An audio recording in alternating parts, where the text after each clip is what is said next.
Bonjour à vous. Vous êtes sur ma chaîne Chronique d'une colère ordinaire et nous sommes le jeudi 13 juin et il est 0h58. Alors je voudrais ce soir, enfin ce matin plus exactement,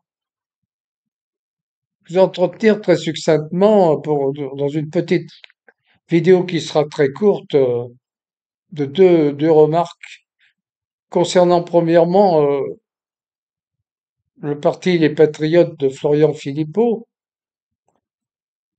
avec son appel à l'union, depuis longtemps, il appelle à l'union, fait tout son cinéma. Et deuxièmement, en ce qui concerne la décision, le ralliement de Ciotti chez les LR et la décision du parti de l'exclure. Alors d'abord cette histoire d'union des souverainistes. Moi, j'en ai un peu assez d'entendre dire que l'UPR, Asselineau, a un ego tellement surdimensionné, etc., qu'il ne veut pas faire l'union avec les patriotes. Et, et Philippot qui se présente en une sorte de victime de l'ego des autres et qui demande à faire une union, mais une union qui semblerait plutôt être un ralliement auprès des patriotes plutôt qu'une union des souverainistes. Et je constate quand même, il faut quand même regarder les faits. Quand Philippot est sorti du RN, c'était au mois de septembre 2017. En 2017, ça faisait 10 ans qu'Asselineau avait créé le parti l'UPR. En 2007, il avait créé son parti qui voulait sortir de l'Union européenne, sortir de l'OTAN, sortir de l'euro. Et il n'a eu ce cesse pendant ces 10 ans, avant la création du parti de Philippot, par des vidéos extrêmement instructives, d'informer les gens, de montrer pourquoi ils voulaient faire ça, de montrer où nous menait l'Union européenne, chiffres à l'appui, économiques, chiffres économiques, chef de l'économie, montrant que l'économie française était en train de chuter, que la balance commerciale se creusait d'année en année. Enfin, ces vidéos étaient extrêmement construites et constructives, et pendant 10 ans, il a été sur la scène politique. Philippot, en 2007, au moment où il a voulu, il est sorti du Rassemblement national par, je ne sais pas, parce qu'il avait peut-être pas obtenu ce qu'il voulait au point de vue place politique et dans le parti. Plutôt que de créer un parti qui est exactement dans la même ligne que celui d'Asselineau, pourquoi n'a-t-il pas rejoint l'UPR à ce moment-là? Il aurait été certainement l'adjoint de Philippe d'Asselineau. Ils auraient formé un tandem. Il aurait concouru à renforcer le parti avec ses capacités intellectuelles, sa faconde, sa façon d'être, etc., son dynamisme.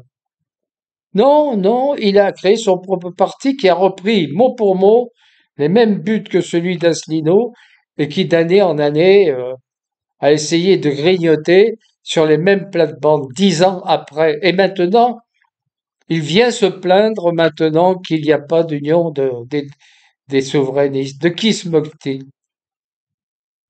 Qui est celui qui a le plus d'ego? Qui est celui qui a le plus de, de- d'envie de devenir calife à la place du calife? Hein?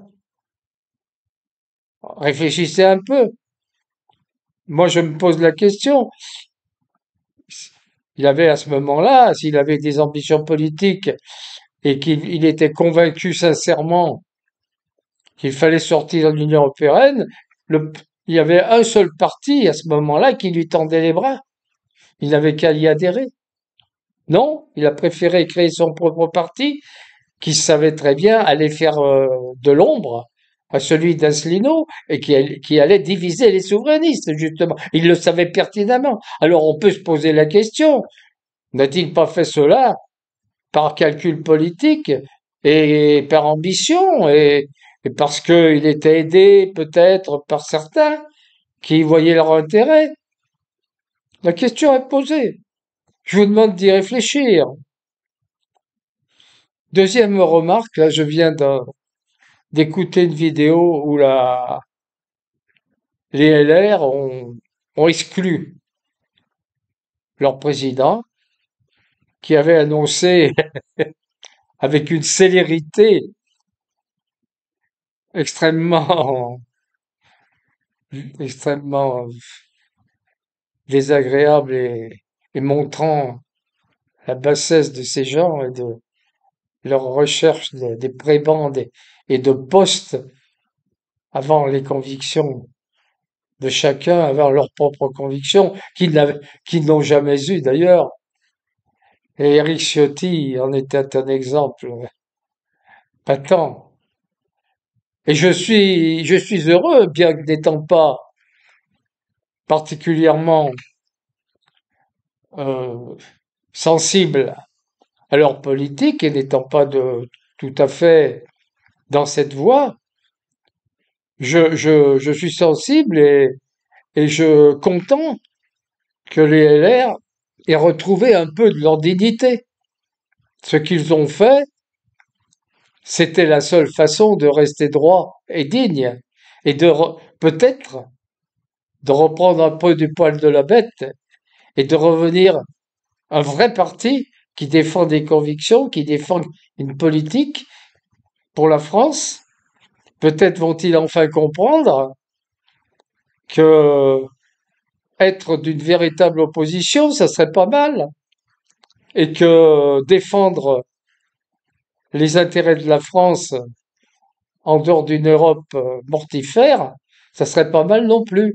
On va voir. Mais enfin, ce qui a été fait, pour moi, c'est un geste fort, c'est un geste de dignité politique et de dignité humaine aussi. Ils ont affirmé qu'ils qu'ils seraient, qu'ils feraient une politique de droite, assumée, et une politique d'opposition à la politique de Macron. C'est déjà quelque chose.